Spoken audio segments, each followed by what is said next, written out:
বিসমিল্লাহির রহমানির রহিম। আমার ভয়েস কি শোনা যাচ্ছে? হ্যাঁ হ্যাঁ, শোনা যায়। আচ্ছা, স্ক্রিনে দেখা যায়? জি দেখা স্যার। যাচ্ছে। আচ্ছা, তো আজকে ক্লাসে দ্বিতীয় টপিকটা নিয়ে একটু আলোচনা করব। তো আজকে যে টপিকটা নিয়ে আলোচনা করব, দ্বিতীয় যে টপিকটা আছে, physics of remote sensing. Physics of remote sensing এর এখানে যে বিষয়গুলো মূলত আলোচনার বিষয়, সিলেবাসের যে বিষয়গুলো আছে সেই বিষয়গুলোর আহ, সেই বিষয়গুলোর আলোকে যদি আমরা সামারি করি, তাহলে দুইটা বিষয় আসে। একটা হচ্ছে যে ইএমআর এবং ইএমএস। ইএমআরটা হচ্ছে ইলেকট্রোম্যাগনেটিক রেডিয়েশন, আর ইলেকট্রোম্যাগনেটিক স্পেকট্রাম মূলত। এখানে যদি এই দুইটা বিষয়ের উপরে ভিত্তি করে আমরা আলোচনা করি, তাহলে মনে হয় এই চ্যাপ্টারের অন্যান্য বিষয়গুলো চলে আসে। তো প্রথমে আমি কিছু আহ কন্টেন্ট দেখাই। কন্টেন্ট দেখার পরে তারপরে থিওরিটিক্যাল বিষয়গুলো একটু আলোচনা করার চেষ্টা করব। এখানে সিলেবাসের ইলেকট্রোম্যাগনেটিক রেডিয়েশন ইএমআর কোয়ান্টিটিস এর ভিতরে বলেছি যে রেডিয়েন্ট এনার্জি, বাংলায় যেটাকে আমরা বলছি যে তড়িৎ চুম্বকীয় বিকিরণ দ্বারা বহন করা মোট শক্তি। আহ, তারপরে রেডিয়েন্ট ফ্লোস বিকিরণ শক্তির প্রবাহের হার। ইরাডিয়েন্স ইরাডিয়েন্স হচ্ছে প্রতি একক ক্ষেত্রফলে গৃহীত বিকিরণ প্রবাহ। এক্সিস্টেন্স এক্সিস্টেন্স যেটা আমরা বুঝি যে বাস্তব হওয়া বা কোনো বস্তুনিষ্ঠ বাস্তবতা থাকা, বাস্তব অবস্থায় থাকা বিষয়। সলিড অ্যাঙ্গেল ত্রিমাত্রিক স্থানে একটি শঙ্কুর আকারের পরিমাপ। রেডিয়েন্ট ইন্টেন্সিটি, বাংলা যেটাকে বলি যে আমরা প্রতি একক ঘন করে নিঃসৃত বিকিরণ প্রবাহ। তারপরে রেডিয়াস সরি প্রতি একক ঘন কোণে প্রতি একক প্রক্ষেপিত ক্ষেত্রফলে নিঃসৃত বিকিরণ প্রবাহ। স্পেকট্রাল কোয়ান্টিটিস, তড়িৎ চুম্বকীয় বিকিরণের তরঙ্গ দৈর্ঘ্য এবং ফ্রিকোয়েন্সির সাথে সম্পর্কিত বৈশিষ্ট্য। ট্রান্সমিটেন্স ট্রান্সমিটেন্স কোনো মাধ্যমে মধ্য দিয়ে যাওয়া আপতিত বিকিরণের অংশ। অ্যাবজর্পশন। তো এই যে উপরের যে বিষয়গুলো, এই বিষয়গুলো সিলেবাসের এই প্রত্যেকটা আলাদা আলাদা টার্ম হিসাবে এখানে উল্লেখ করা হয়েছে। এখান থেকে তোমাদের পরীক্ষায় যে কোশ্চেন গুলো আসছে, গত 2 বছরের কোশ্চেন অ্যানালাইসিস করেছি আমি। সেখানে যেটা দেখা যাচ্ছে যে পরীক্ষায় এই ধরনের কোশ্চেন আসছে যে তড়িৎ চুম্বকীয় বর্ণালী বা ইএমএস, ইলেকট্রোম্যাগনেটিক স্পেকট্রাম। ইএমএস কি, এটার একটা সংজ্ঞা আসছে। তারপরে রিমোট সেন্সিং এ বিভিন্ন তরঙ্গ দৈর্ঘ্যের প্রয়োগ দেখাও। এই ইএমএস এর রিমোট সেন্সিং এর বিভিন্ন তরঙ্গ দৈর্ঘ্যের কোন কোন প্রয়োগ, মানে কি কি প্রয়োগ আছে, সেই প্রয়োগগুলো দেখানোর কথা বলা হয়েছে। 6 নম্বরের একটা প্রশ্ন আসছে তোমাদের পরীক্ষায়। দ্বিতীয় যে প্রশ্নটা আসছে সেটা হচ্ছে ইএমআর কি, ইএমআর প্রতিসরণ, প্রতিফলন ও শোষণ কিভাবে স্যাটেলাইট রিমোট সেন্সিং এর ভূমিকা রাখে, আহ, সেটা ব্যাখ্যা করার কথা বলা হয়েছে। তো এই দুটা কোশ্চেন আসছে। আরেকটা কোশ্চেন আসছে যেটা উপরের ইএমএস এর সাথেই, ইলেকট্রোম্যাগনেটিক স্পেকট্রাম, ইএমএস এর বিভিন্ন তরঙ্গ দৈর্ঘ্য আলোচনা করো। এই তিনটা কোশ্চেন গত 2 বছরের কোশ্চেনের ভিতরে এই দুই ধরনের কোশ্চেন মূলত আসছে। তো এখান থেকে আমি যেটা সামারি করেছি, ইলেকট্রোম্যাগনেটিক রেডিয়েশন এবং ইলেকট্রোম্যাগনেটিক স্পেকট্রাম, ইএমএস, এই দুটা ভিত্তিক যে কোশ্চেন গুলো আসছে সেইগুলো। তো আমরা কিছু স্লাইডে কিছু দেখি। রেডিয়েন্ট এনার্জির এখানে আমি একটা পিকচারের মাধ্যমে এখানে করেছি। এটা সোর্স ইন্টারনেট থেকেই নেওয়া। সান, আমরা জানি যে সূর্য থেকে যে রশ্মিগুলো আসে, সেই রশ্মিগুলো আর্থ সারফেসে আসার পর এবং সেন্সর, স্যাটেলাইট থেকে যে সেন্সর আসে, টোটাল রেডিয়েন্স এট সেন্সর অ্যাটমসফিয়ারের ভেতরে যেগুলো আসছে, এই বিষয়গুলো মূলত এই থিওরিটিক্যাল বিষয়ে একটু আলোচনা করতে হবে। তো এইগুলো প্র্যাকটিক্যাল, এই চিত্রভিত্তিক আলোচনা করতে গেলে অনেক সময় দরকার। তো সেই সময় না যে আমি জাস্ট এই চিত্রগুলো তোমাদেরকে একটু দেখাই এবং সরাসরি থিওরিটিক্যাল অংশে আমি চলে যাবো। রেডিয়েন্সের এটা, তারপর রেডিয়েন্ট এনার্জির কেমন চিত্র আমরা দেখতে পাই, রেডিয়াস। তারপরে ইন্টারেকশন, এবার ইন্টারেকশনের ভিতরে আছে রিফ্লেকশন, তারপরে ট্রান্সমিশনের অ্যাবজর্পশন আর ট্রান্সমিটেড। এই ধরনের চিত্রের মাধ্যমে আমরা এগুলো সাধারণত দেখে থাকি এবং সাধারণত অ্যানালাইসিস করে থাকি। তো থিওরিটিক্যাল অংশে খুব বেশি আলোচনার ভিতরে এই বিষয়গুলো খুব বেশি আলোচনার ভিতরে রাখবো না। আমি সরাসরি তোমাদের পরীক্ষার যে কোশ্চেন গুলো আসছে সেই কোশ্চেন গুলোর ভিত্তিতে আমি আলোচনা করার চেষ্টা করছি। প্রথম যে কোশ্চেনটা আসছে সেটা হচ্ছে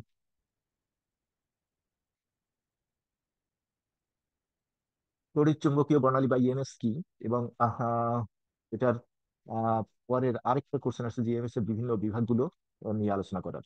তো আমাদের প্রথমে জানতে হবে যে তড়িৎ চুম্বকীয় বর্ণালী বা ইএমএস, ইলেকট্রোম্যাগনেটিক স্পেকট্রামের সংজ্ঞা কি। সেই সংজ্ঞার আলোকে আমি তোমাদের জন্য একটা সংজ্ঞা রেডি করেছি। সেটা হচ্ছে তড়িৎ চুম্বকীয় বর্ণালী বা ইএমএস হলো তড়িৎ চুম্বকীয় বিকিরণের সম্ভাব্য সকল তরঙ্গ দৈর্ঘ্যের একটি বর্ণালী। সম্ভাব্য সকল তরঙ্গ দৈর্ঘ্যের একটি বর্ণালী। সম্ভাব্য সকল তরঙ্গ দৈর্ঘ্য বলতে যে তরঙ্গ দৈর্ঘ্য বিভিন্ন শ্রেণী বিভাগ আছে, সেই শ্রেণী বিভাগগুলো এটি বিভিন্ন ধরনের তড়িৎ চুম্বকীয় তরঙ্গ দৈর্ঘ্য হতে পারে।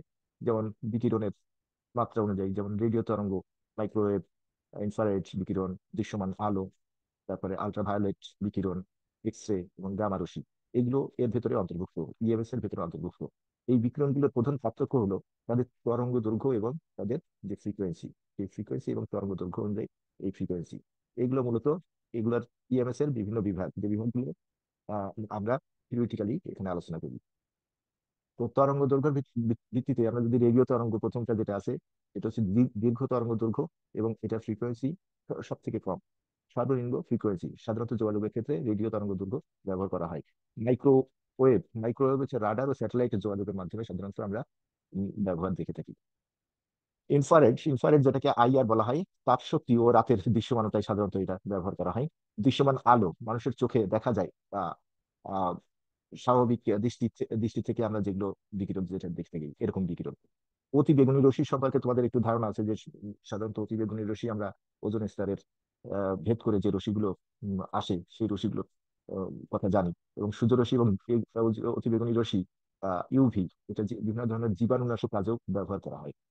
এক্স রে সম্পর্কে তো আমি মনে করি যে কিছুটা ধারণা আছে, যে সাধারণত চিকিৎসা ক্ষেত্রে এক্স রে ব্যবহার করা হয়, আহ, চিকিৎসা ইমাজিং এ এবং বিভিন্ন পদার্থ বিশ্লেষণের ক্ষেত্রেও এক্স রে এই রশ্মিগুলো ব্যবহার করা হয়। গামা রশ্মি, সর্বশেষ যে গামা রশ্মির কথা বলা হয়েছে, সবচেয়ে বেশি শক্তিশালী এবং ক্ষুদ্রতম তরঙ্গ দৈর্ঘ্যের বিকিরণ, যা পারমাণবিক বিক্রিয়া এবং চিকিৎসা থেরাপিতেই ব্যবহার করা হয়ে থাকে।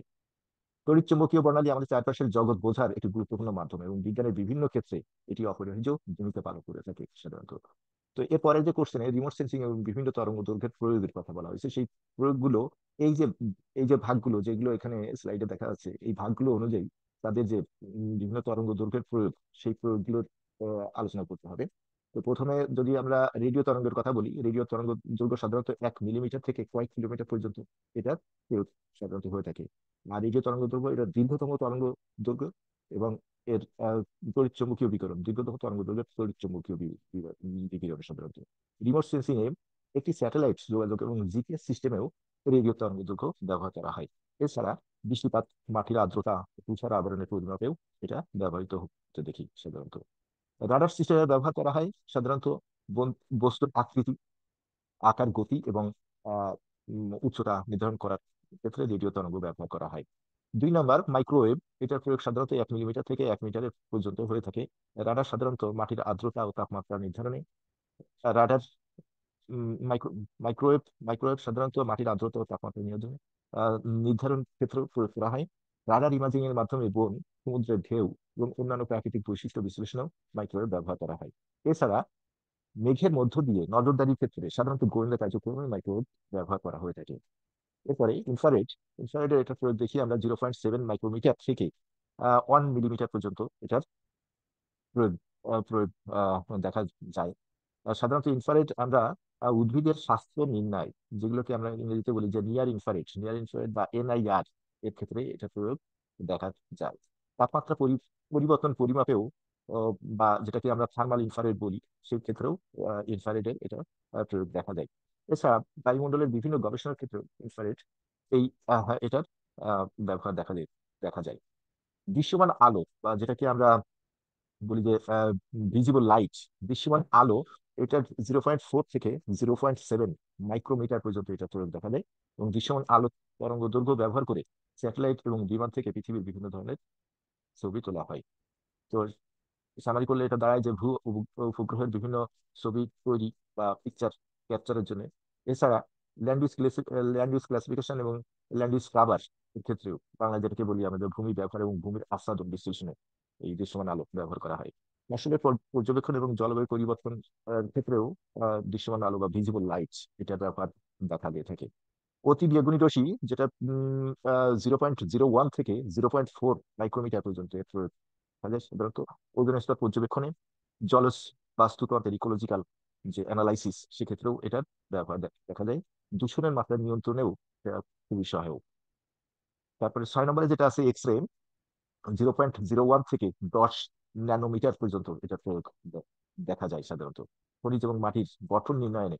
নির্ণয়ের ক্ষেত্রে এক্স রে রশ্মি আহ, খুব ব্যবহার আমরা দেখে থাকি। ভূগর্ভস্থ বিভিন্ন স্তর বিশ্লেষণে এক্স রে রশ্মিরও ব্যবহার দেখা যায় থাকে। আর সর্বশেষ যেটা আছে গামা রশ্মি, এটা 10 ন্যানোমিটারের চেয়ে ছোট অংশের প্রয়োগ সাধারণত এখানে দেখা যায়। ভূতাত্ত্বিক গবেষণায় ব্যবহৃত হয়, যেমন খনিজ পদার্থের বিভিন্ন অনুসন্ধান, পারমাণবিক বিকিরণের পর্যবেক্ষণেও এটা ব্যবহার করা হয়ে থাকে। তো এইগুলো হচ্ছে রিমোট সেন্সিং এর বিভিন্ন তরঙ্গ দৈর্ঘ্যের সুনির্দিষ্ট প্রয়োগ এবং প্রাকৃতিক ও মানব সৃষ্ট কার্যক্রম পর্যবেক্ষণ ও বিশ্লেষণের ক্ষেত্রে এটা খুব গুরুত্বপূর্ণ ভূমিকা পালন করে।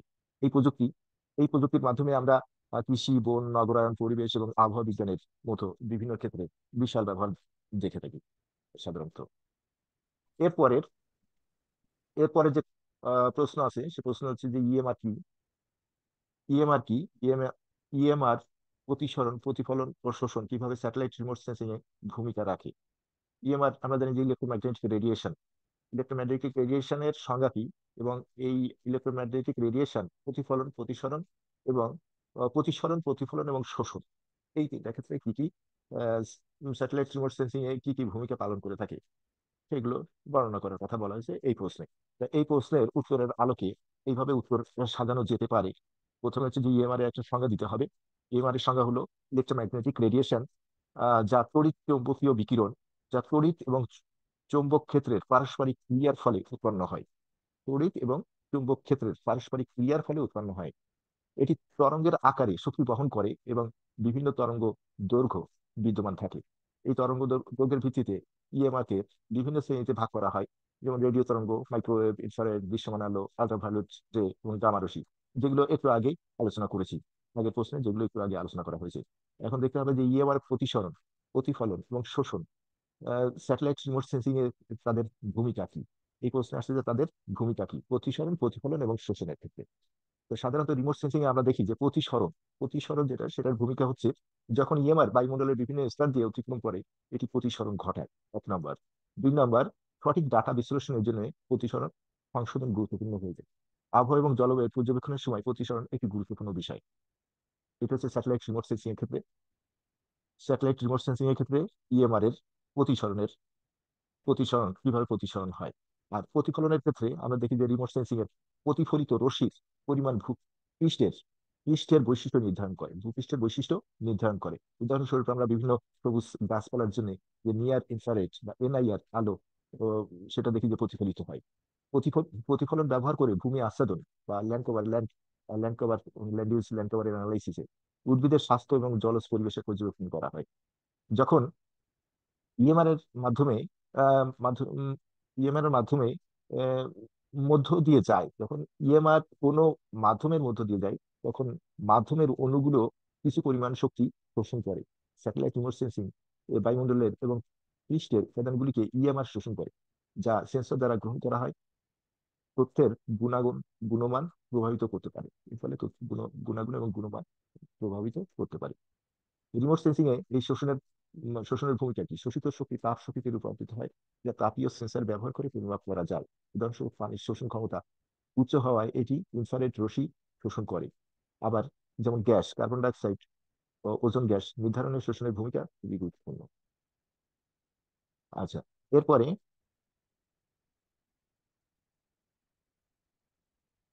প্রতিফলন, প্রতিসরণ, প্রতিফলন এবং শোষণের এই বিষয়গুলো আলোচনা করলাম।